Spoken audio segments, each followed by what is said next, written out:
Радари, термални камери, транспортни возила, симулатори. Македонската армија се поднови со нова војна опрема набавена со пари од Европската Унија. Преку Европскиот мировен фонд, досегашната поддршка за арма изнесува 40 милиони евра. Опремата која беше презентирана во касарната Илинден за евроамбасадорот Михаил Рокас е доказ за видливиот резултат од партнерството меѓу Европската Унија и земјава.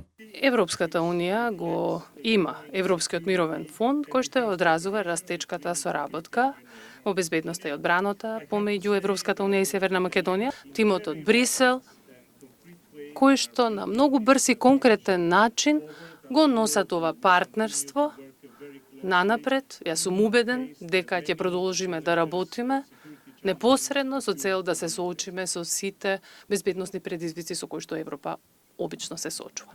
Испораката е поделена во 3 фази. Веќе се пристигнати првиот пакет и дел од вториот. Во рамки на третиот ќе пристигне опрема за логистика, комуникацијски и пешадиски единици. Соработката се предлабочува и со војна обука, а дел од војниците преку симулација ги покажаа војните способности.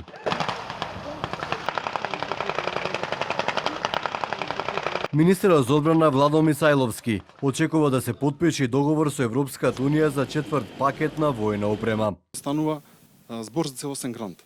Значи директно средство од Европската Унија поради нашата заедничка европска безбедносна политика, поради нашиот однос, заради она што помагаме во мисиите, што имаме постојана комуникација, сето ова се разбира еден плод на соработката. Се надевам дека ќе има уште многу вакви настани каде што ќе видите дополнителна опрема, бидејќи навистина оваа опрема позади мене е една од најквалитетни. Македонија во моментов издвојува околу 4% од БДП за одбраната, средства насочени кон модернизација на арма.